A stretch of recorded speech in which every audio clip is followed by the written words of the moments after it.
கதைகள் ஆகட்டும் 14 ஆண்டுகள் தான் ஆகுது. நாங்கள் வந்து அதையும் கடந்து 17வது ஆண்டுகளாக நாங்கள் இங்கே வந்து போராடிட்டே தான் இருக்கோம். இன்னும் எங்கள் இடைநிலை ஆசிரியர்களுக்கு இந்த வனவாசத்தை தான் நாங்கள் அனுபவிச்சுட்டு இருக்கிறோம்.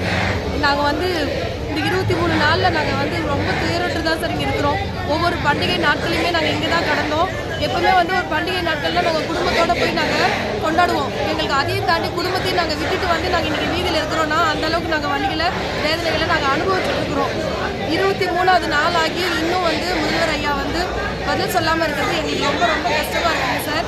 எங்கள் மாணவ செல்வங்கள் எல்லாம் எங்களுக்கு ஃபோன் பண்ண ஆரம்பிச்சிட்டாங்க. டீச்சர் எப்போ டீச்சர் வருவீங்கன்னு.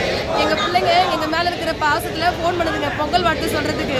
டீச்சருங்க நாங்கள் இங்கே கஷ்டப்பட்டுட்டு இருக்கோம், டீச்சர் உங்களை அரெஸ்ட் பண்ணிட்டாங்களாமே, நாங்கள் பயந்துட்டோம் அப்படின்னு எங்கள் மாணவ செல்வங்கள் ஃபோன் பண்ணுறாங்க.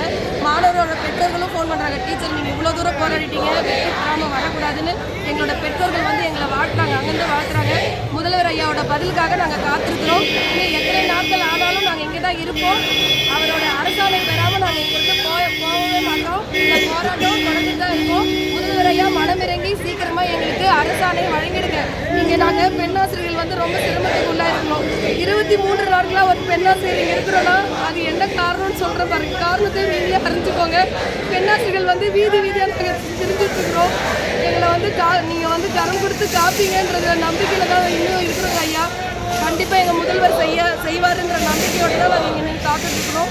20 நாங்கள் அடுத்த வாரம் திங்கட்கிழமை மறுபடியும் மாணவர்களிடம் வந்து எங்களுக்கு ஃபோன் வரும், அழைப்பு வரும். எப்போ வருவீங்க டீச்சர்னு.